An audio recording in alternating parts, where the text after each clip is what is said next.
വെറും social media തരംഗം മാത്രമെന്ന് കരുതിയവർക്ക് തെറ്റി. ഇന്ന് ജന്തർ മന്ദിറിൽ നടന്നത് ആരും പ്രതീക്ഷിക്കാത്ത സമരരംഗം. പാറ്റ പാർട്ടി ഡൽഹിയെ ഞെട്ടിച്ചോ? എന്തുകൊണ്ട് ഇന്ന് ഡൽഹിയിൽ അറസ്റ്റ് ഉണ്ടായില്ല? CJPയുടെ ജന്തർ മന്ദിർ മാർച്ചിലെ ആരും കാണാത്ത ആ രഹസ്യം. തലസ്ഥാന നഗരി ഇന്ന് ഒരു പ്രത്യേക രാഷ്ട്രീയ പരീക്ഷണത്തിന് സാക്ഷ്യം വഹിച്ചു. ഡൽഹിയിലെ ജന്തർ മന്ദിർ ഇന്ന് ചുവപ്പും വെള്ളയും കൊടികളാൽ നിറഞ്ഞു.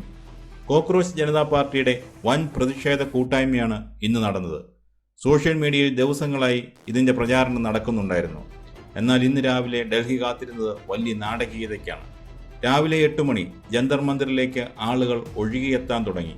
CJP നേതാക്കൾ ഓരോരുത്തരായി വേദിയിലെത്തി. എല്ലാവരുടെയും ചോദ്യം ഇതായിരുന്നു: സോഷ്യൽ മീഡിയയിലെ തരംഗം തെരുവിൽ കാണുമോ? ഫേസ്ബുക്കിലും ഇൻസ്റ്റാഗ്രാമിലും ലക്ഷക്കണക്കിന് ആളുകളാണ് CJPക്ക് പിന്തുണ പ്രഖ്യാപിച്ചത്. ഡൽഹിയിൽ അതിൻ്റെ പ്രതിഫലനം ഉണ്ടായോ? ഉത്തരം ഉണ്ട് എന്ന് തന്നെയാണ്. ജന്തർ മന്ദിർ ഇന്ന് ജനസാഗരമായി. ഒട്ടും പ്രതീക്ഷിക്കാത്ത അത്രയും ജനക്കൂട്ടം എത്തി. കേവലം ഒരു ഓൺലൈൻ തരംഗം മാത്രമല്ല ഇതെന്ന് പാറ്റ പാർട്ടി തെളിയിച്ചു. യുവാക്കളുടെ വലിയ പങ്കാളിത്തമാണ് ഇന്ന് കാണാൻ കഴിഞ്ഞത്. സാധാരണ ഡൽഹിയിൽ ഒരു പ്രതിഷേധം നടന്നാൽ വലിയ തോതിൽ അറസ്റ്റ് ഉണ്ടാകാറുണ്ട്. പോലീസും സമരക്കാരും തമ്മിൽ ഏറ്റുമുട്ടാറുണ്ട്. എന്നാൽ ഇന്ന് അതുണ്ടായില്ല. എന്തുകൊണ്ട് പോലീസ് എതിർത്തില്ല? അതിന് ചില കാരണങ്ങളുണ്ട്. സമാധാനപരമായ സമീപനമാണ് സമരക്കാരുടെ ഭാഗത്തു നിന്നുണ്ടായത്. സമരക്കാർ അക്രമത്തിൻ്റെ വഴി സ്വീകരിച്ചില്ല. കൃത്യമായ അനുമതി വാങ്ങിയാണ് സമരപരിപാടികൾ ക്രമീകരിച്ചത്. നിയമപരമായ എല്ലാ അനുമതികളും നേതാക്കൾ വാങ്ങിയിരുന്നു. സർക്കാരിൻ്റെ രാഷ്ട്രീയ തന്ത്രത്തിൻ്റെ ഭാഗമായിട്ടു കൂടിയാണ് പോലീസ് സംയമനം പാലിച്ചത്. സമരത്തെ അടിച്ചമർത്തിയാൽ അത് കോക്രോച്ച് പാർട്ടിക്ക് കൂടുതൽ ജനപ്രീതി നേടാനിടയാക്കുമെന്ന് സർക്കാർ പറയുന്നു. അതുകൊണ്ട് തന്നെ പോലീസ് ഇന്ന് തികച്ചും സമാധാനപരമായാണ് പെരുമാറിയത്. ഈ പരിപാടിയുടെ വിജയത്തിന് പിന്നിൽ കൃത്യമായ പ്ലാനിംഗ് ഉണ്ടായിരുന്നു. സംഘാടനം വളരെ മികച്ചതായിരുന്നു എന്ന് പറയാതെ വയ്യ. വോളണ്ടിയർമാർ കൃത്യമായി കാര്യങ്ങൾ നിയന്ത്രിച്ചു.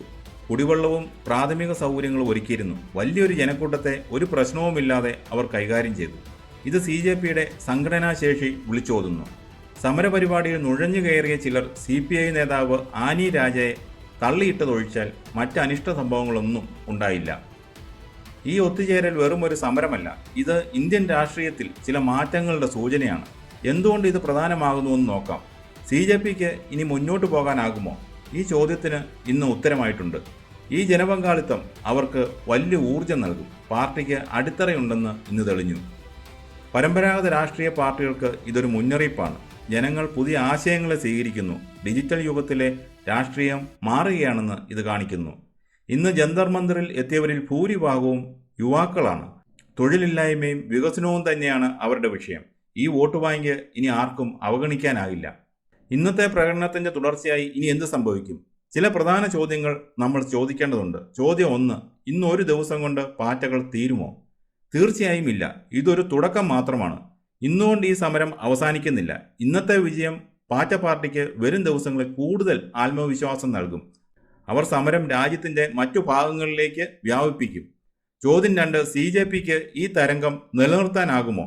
ഇതാണ് ഏറ്റവും വലിയ വെല്ലുവിളി. ഒരു ദിവസത്തെ ജനക്കൂട്ടത്തെ വോട്ടാക്കി മാറ്റാൻ CJPക്ക് കഴിയുമോ? ഈ ചോദ്യത്തിന് 2 ഉത്തരമാണുള്ളത്. 1: അവർ കൃത്യമായ ഒരു പാർട്ടി ഘടന ഉണ്ടാക്കിയാൽ വലിയ ശക്തിയാകും. 2: കൃത്യമായ നേതൃത്വമില്ലെങ്കിൽ ഈ തരംഗം പെട്ടെന്ന് തന്നെ അവസാനിക്കാം. ഡൽഹിയുടെ ചരിത്രത്തിൽ ഇന്ന് മറ്റൊരു അധ്യായം കുറിക്കപ്പെട്ടിരിക്കുകയാണ്.